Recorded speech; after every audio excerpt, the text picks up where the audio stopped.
awareness, you're able to provide your students with some challenging work to really help them think through images and changing kind of some of the words.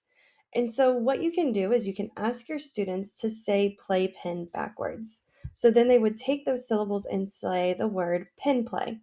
They would then take this word glider and would say it without the ER, glide. So again, students really have to take their thinking to kind of a new level with images and kind of this word map. And then what students would do is they would think about which of the two words have a blend in them. So that would be the playpen has a PL blend and the glider has the GL blend. Give a word that rhymes with match. And so students would have to think of a word that match with words that rhymes with match. Students can come in here and use the voice comment feature to really think about and say their answers. Then what students can do is they can come down here and they're able to point out the syllables and they're able to also point out the sounds within each of the different words.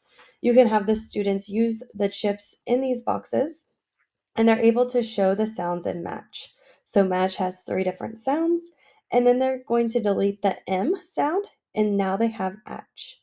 Then they add a P to the beginning of it, and they have patch.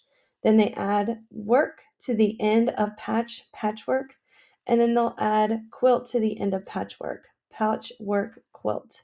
So again, it's taking these words and kind of doing some wordplay with your students to really help them master different examples of what they are to kind of take, but also using this in a way that can support your students' learning. And all you have to do is change the colors and change some of the questions to really support your students in phoneme awareness.